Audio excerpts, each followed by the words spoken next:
Magandang araw mga kapatid at mga kababayan. Welcome to my small channel.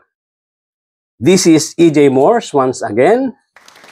At sana saan mang dako kayo ng mundo naroon ngayon ay nasa mabuti kayong kalagayan. Lalong-lalo na yung ating mga kababayan na nasa iba't ibang panig ng daigdig. Yung ating mga magigiting at masisipag na OFW. Palakpakan ko sa inyo.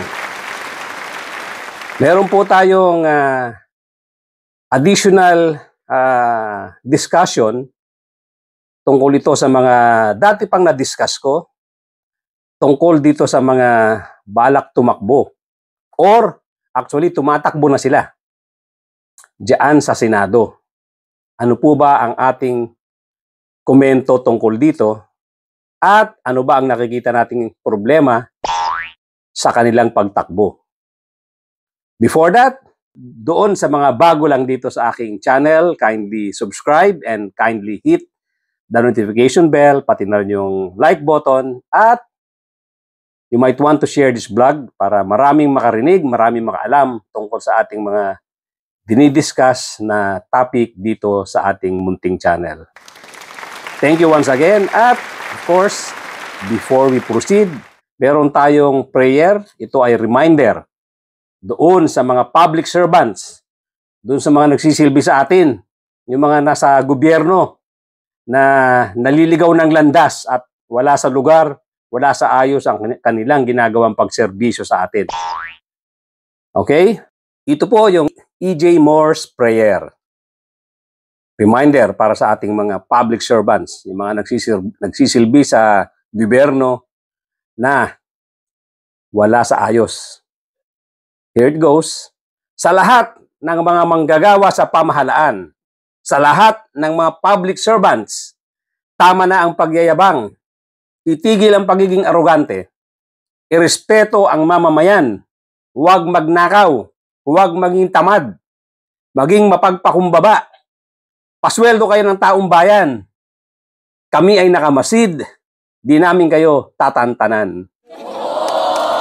Okay, yan po. Reminder na naman. Yung prayer na yan, reminder yan sa mga public servants na wala sa ayos magserbisyo at akala mo sila yung mga boss. Akala mo tayo ang mga ang tagapagsilbi nila. Anyway, ang gusto ko pong i-discuss ay actually, siguro mga 2 or 3 times ko na nabanggit ito sa aking mga nakaraang vlogs. Pero, hindi ko po planong tigilan ito dahil ito po ay reminder sa ating lahat na mga botante. Dahil nga, kitang-kita naman natin na marami na tayong mga senador dyan na walang qualification pero nakapasok dyan sa Senado. At nakikita naman natin na wala talagang performance. Walang contribution. Hindi po sulit ang ating ginagastos sa mga senador na ito. Ayaw natin manghamak ng kapwa Pilipino. Hindi natin sila pinipintasan kung sino man sila at kung ano ang pinanggalingan nila. Ang atin lang dito, dapat naman eksaminin nila ang kanilang sari-sarili kung nararapat sila diyan sa pwesto sa Senado. Dahil pagdating diyan sa Senado, ay nakikita naman natin kung anong ginagawa lang nila. Uulitin ko kung magkano ginagastos natin sa bawat isang senador. Ang budget po dyan natin ay 100 milyon. What? 100 milyong piso kada taon. Ganyan po kalaki. Ang sweldo nila kulang-kulang 300,000 each. Mas mataas siguro yung sa Senate President, of course. At bawat hearing, bawat mga mga hahawakan na committee ay may mga additional allowances pa yan. What? So napakalaki ng monthly take home ng mga yan. Oh no! Pagkatapos, makikita natin ang performance.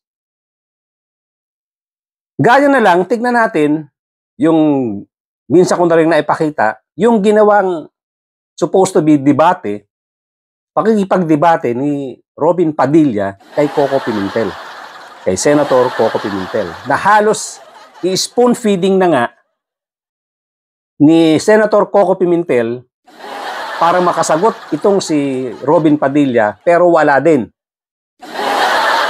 Nakakahiya, katawa-tawa tayo kung makikita ng ibang bansa ang ginagawa ni Robin Padilla habang nakikipagdiskusyon, habang nakikipagdebate. Hindi pa nga natin sigurado kung debate or ano yun dahil para siyang ini-spoon feeding nga. Nakakahiyang makita ng ibang mga bansa na ganon ang ating senador. Ganon ang performance ng ating senador. Isipin nyo na lang, pag may itinanong itong si Coco Pimentel, itong si Senator Coco Pimentel, hindi agad sasagot, tatalikod siya, pupunta ron sa mga resource persons niya at gaganon doon sa barandilya, puporma ng ganyan at manghihingi ng sagot. Isipin nyo naman, payag ba tayo na ganyan ang senador natin? Payag ba tayo na kulang-kulang 300,000 ang sinasahod ng senador na ganyan? What? Bawat tanong, tatalikod siya kay Senator Coco, kukunin yung sagot dun sa mga auditor na reference niya or mga resource persons niya, isusulat yung sagot at haharap uli siya para basahin. Ang masaklap nito, pati yung binabasa niya, hindi niya naintindihan. Sinasabihan pa siya ni Senator Coco, ay tuloy mo po. Yung pong karugtong niyan, ay mas importante yun. Isipin niya.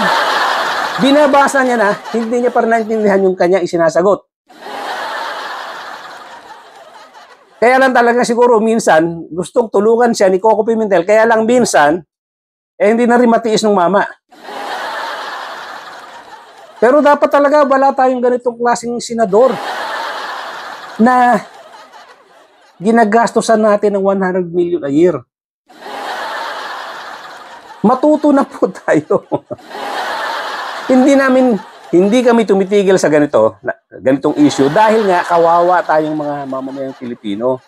Ginagastosan natin yung mga senador na yan na hindi naman nasusulit yung ating binibigay sa kanilang pera. Ang sweldo nila, ang budget nila. Milyon-milyon ang kanilang allowance. Tapos ganito ang makikita mong performance.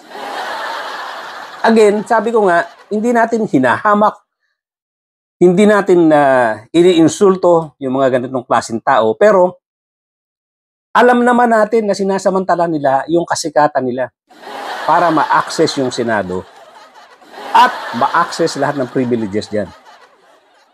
Bakit tayo pumapayag ng ganito? Pakinggan natin yung sinasabi kong debate nilang dalawa. Yung debate ni Coco Pimentel, Senator Coco Pimentel at ni Robin Padilla. Where is the limitation found, Mr. President? Mr. Ginoong Pangulo, 1 minute suspension lang po. Basahin mo yung body ng section, hindi mo naman makuha kung anong meaning ng limited jurisdiction. Doon po ba, pati po ba sa special provision ay binanggit ang fiscal autonomy? Page 11. Hindi lang po. Minute suspension po, Ginoong Pangulo. Wala bang kakabit niya? Ang layo po nung binasa ninyo, hindi naman yung paragraph na yan eh. Oo. Yun po, malinaw po yun eh. Malinaw po, Ginoong Pangulo, na halimbawa po, katulad po ng Pisan, di ba? Pisan, nag-hire po. How about sa international best practices? Ano pong tawag? Section 26. Ayun! Nakalagay po dito sa Section 26. Institutionalizes COA Citizen Participating Audit Program. Ito po yung Deputized Citizen Participatory Office.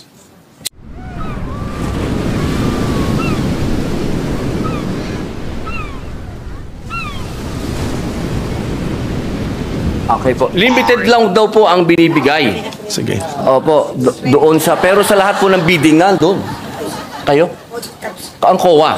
Opo, ang COA po nandun sa lahat po ng... So, sila po ay tatamaan po nung limited jurisdiction ng COA sa pag-audit po. Sa title ng section, limited jurisdiction over private entities. Pero pagbasahin mo yung body ng section, hindi mo naman makuha kung anong meaning ng limited jurisdiction. Kasi sinasabi rito, the Commission shall have authority to examine and audit the contracts, agreements, or dealings of private entities with the government, etc. So, the words used are examine and audit, which is the normal words, Mr. President. So, where is the limitation found, Mr. President? May parte po na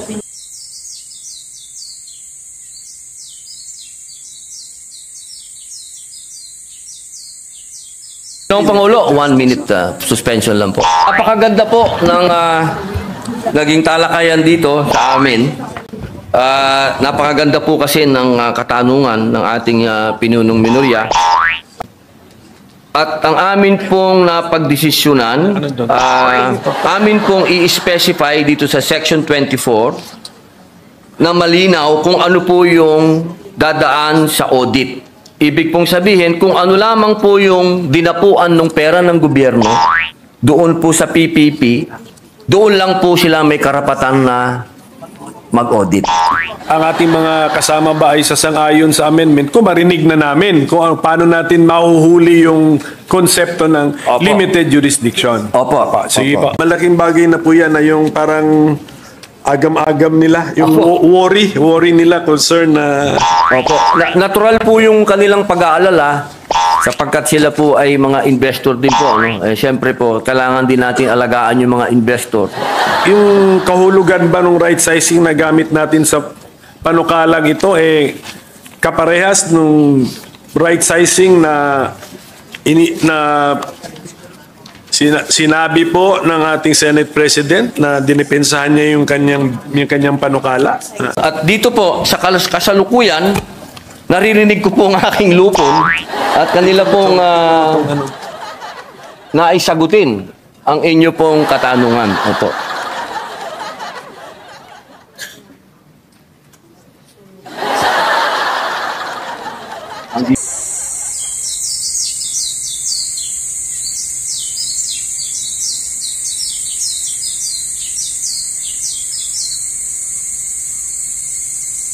Katunayan po, Ginoong Pangulo, lahat po ng aksyon ng COA na may kinalaman po sa organisasyon po nila, ito po ay dumadaan po sa DBM. Yun po ang kasagutan po nila. Nasa special provision daw po ito ng GAA. Hindi, paano nga to paano interpretation po nito? The commission, the COA can create additional positions. Doon po ba sa, sige, pakitingin na lang po yung, Opo. doon po ba, pati po ba sa special provision ay binanggit ang fiscal autonomy? Ito po. Tingnan natin, apa. Saan to? Page 11.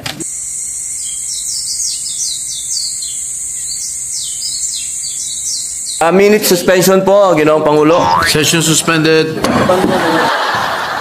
Notwithstanding any provision of law to the contrary, and within the limits of appropriations in this Act, the chairperson of the Commission on Audit, COA, is hereby authorized to formulate and implement the COA's organizational structure and policy for proper documentation. Yun po, Ginoong Pangulo. Okay. Wala pang Tagalog. Yan. Pero alam niyo yung tanong ko po. Kung yung paragraph na yan, lines 5 to 7, Opo. ay nandun sa special provision, ang layo po nung binasa ninyo, hindi naman yung paragraph na yan Ayan, lines 5 to 7, Opo. ay nandun sa special provision, ang layo po nung binasa ninyo, hindi naman yung paragraph na yan Mukhang ang sagot sa tanong ko, hindi. Wala itong paragraph na lines 5 to 7 ay wala sa special provisions. Hindi Opo. po. Wala po. Maaari po natin kung gusto po niyo, kung gusto po at sa palagay po ng ating pinunong minorya at professor na i-adapt na lang po natin yung dati, ay mas maganda po yun. Hindi, ang aking point po, mag-ingat po tayo. Ayan po. Ayan po. Ganyan ang gusto ba nating senador natin? Hindi natin maipagmalaki sa ibang bansa. Paano na lang kung yung mga conference yan abroad? Paano lang kung ang mga issues niyan international issues at iba't iba pang mga political issues. At kailangan nilang sumagot. Sa international media, for example, ano ang isasagot ng mga ito? Dito na nga lang sa atin. Dito sa atin, wala nang maisagot na maayos. Again, hindi ako manginsulto, pero yung performance na pinakita ni Robin Padilla, marami tayong high school students, tatalunin siya doon sa issue na kanyang tinatakel, yung kanyang itinakel. Tatalunin siya ng isang high school student na magaling. Diyan yung mga Manila Science High School natin. Marami tayong magagaling estudyante. Mga Polytechnic University of the Philippines, mga estudyante dyan. Hindi ko alam kung may high school dyan, pero yung mga estudyante dyan, napaka magagaling. Mga mahihirap na bata, pero mahuhusay ang ulo. Magagaling mag-research, at kung tatanungin mo sa issue, sasagutin nila ang issues, sasagutin nila ang issue nang hindi kailangan i-feed sa kanila, hindi kailangan isulat na ibang tao para basahin sa iyo yung sagot. Marami tayong mga estudyanteng ganyan kagagaling.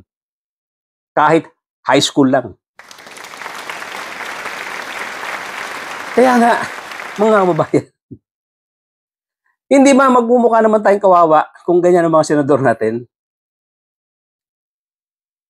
Huwag na po tayong bumoto ng mga walang qualifications. At matuto silang maghanap ng ibang posisyon sa pamahalaan na po pwede sila. Hindi naman natin sila sinasabihan na totally wala kang karapatan. Marami pong pwede nilang takbuhan na posisyon na hindi kailangan maging katulad dito sa Senado na mambabatas. Dahil lang ba sa laki ng sweldo at sa laki ng allowances, kaya kinakapalan nila mukha nila? Kahit ano pang sabihin natin, kahit ano pang pintas, kahit ano pang reaksyon na negatibo ng mga mamamayang Pilipino, hindi naman po maganda. Although, ito lang ang pwede natin gawin. I-remind natin ang taong bayan na huwag sanang ganito ang iboboto nyo. Hindi dahil popular, hindi dahil kilala nyo, iboboto nyo na. Iboboto nyo na. Ganyan po makikita niyong performance sa Senado. Ito na naman ang isa. May dumating na naman. Itong si Willie Rebillame. What? Na siya mismo ang nagsabi noong araw na ayaw kong pagtawanan sa Senado, hindi ako tatakbo sa Senate dahil kulang ako sa kakayahan. Siya mismo nagsabi yan. Long time ago. Pero eto na siya. Tumatakbo na. Ano ba ang kadahilanan? Hindi naman mahirap na tao itong si Willie Rebillame. Marami ng pera ito. Sana naman, Willie Rebillame, ibigay mo na sa iba yung posisyon na uupuan mo dyan. Dahil, kung ready ka, sana nagpakita ka ng gilas nung mga interview sa'yo. Etong mga nakaraang interview sa'yo, kitang-kita na wala ka talagang preparasyon. Pinapasok mo itong isang bagay na totally wala kang idea at wala kang preparasyon. Okay sana eh. Medyo marunong magsalita itong si Willie Rebillame. Ang problema lang, hindi naman niya pinag-aralan itong pinapasok niya. Kaya nung interview sa kanya, nakakahiya rin ang mga sagot niya. Nakakahiya. Yung tanong sa kanya, kung anong magandang batas, kung sakali siyang mahahalal, anong magandang batas ang may offer mo o gagawin mo? Anong magandang batas ang gagawin mo para sa mamamayang Pilipino? Alam mo yung sagot niya? Ibinalik niya lang kung sa nagtatanong. Ikaw, anong magandang batas para sa'yo? Something to that effect. Hindi ba? Pumapasok siya dito sa isang trabaho sa pamahalaan na hindi siya naghahanda. Yan po ang sinasabi natin. Ayaw natin manghamak dahil kung tutuusin, yung qualifications nila na kung ano nakasaad sa Constitution, pasado naman sila eh.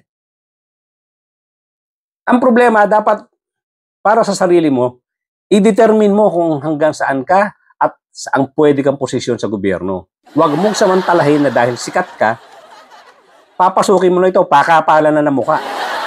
Pakapalan ng muka, mga kababayan.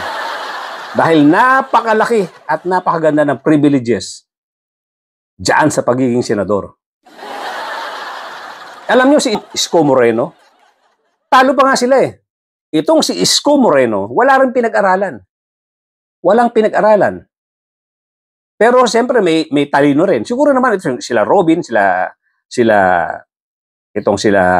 Willie Rebillame, may mga angking talino rin naman yan. Ang problema, hindi nag-aaral. Tamad. Yan ang kaibahan nitong si Isko Moreno.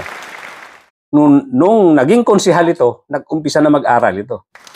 At lalo na nung naging mayor siya, tuloy-tuloy ang kanyang pag-aaral. Nakita nyo naman, kahit papano, bumaba na ta English. At nadideliver niya yung kanyang message. Although hindi naman yan ang basihan. Yung sustansya nung isinasagot mo. May sustansya ang sinasagot ni Isko Moreno pag siya na-interview. Makikita mo na nagsikap yung tao, nag-aral. Mas qualified pa nga yan kung tinuloy niya yung kanyang pagtakbo noon sa Senado. Mas qualified pa siya dyan sa marami dyan. Dahil nag-aaral yung mama. Nagsisikap yung mama na pag-aralan yung pinapasok niya. Ang problema dito sa iba, basta papasukin na lang. Itong pagkandidato, dahil nakikita nila yung mga peso signs sa ere, na pagkadami-dami, pag nakaupo ka na dyan, binabaliwala na nila ang sasabihin ng taong bayan. Kahit magmukha silang tanga dyan sa loob. Marami dyan, na mga sikat na artista, sinamantala ang kasikatan. Sila Lito Lapid, itong sila Bong Revilla, na hindi nag-aral. Hindi nag-aral. Kaya wala silang contribution diyan sa Senado sa pag-upo nila. Kung meron man siguro katiting na katiting. Baka ito si Bong Revilla, meron pa eh. Kahit konti. Pero ang problema, itong si Lito Lapid. Totally, wala akong narinig dyan. Mga kababayan, yan po ang gusto natin i-discuss. Gusto nating i-remind ang mga taong bayan, wag na po tayong bumoto ng mga ganitong klaseng kandidato. Although, again, ito ay mahirap na sa katayuan namin mga vloggers na nagsasabi sa inyo. Dahil ko konti lang kami. Kaya kaming i-overwhelm na kasikatan ng mga taong ito. Pero hindi natin ito titigilan.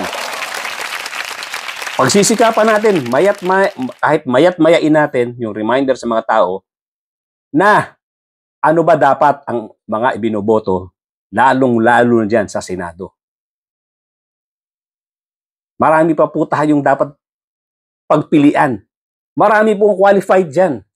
Yan po ang isusunod natin dito. Yung mga taong may qualifications, may mga integridad, at meron silang mga idealism. Meron silang patriotism.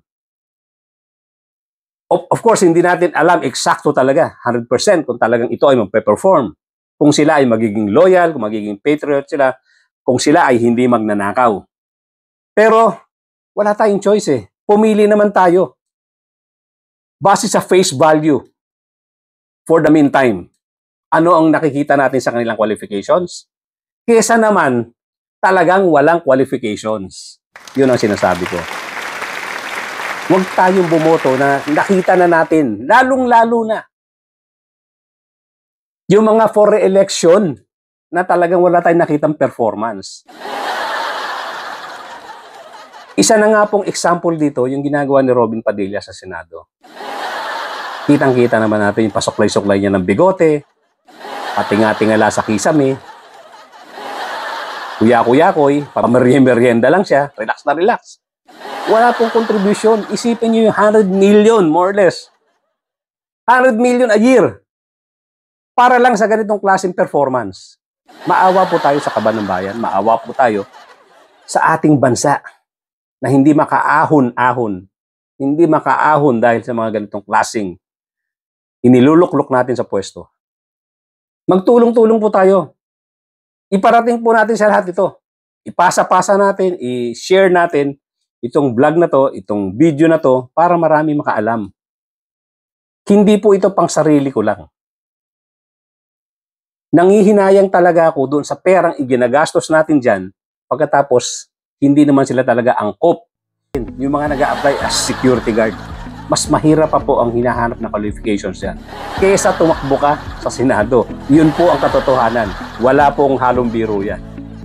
Anyway, again, thank you so much mga kapatid, mga kababayan.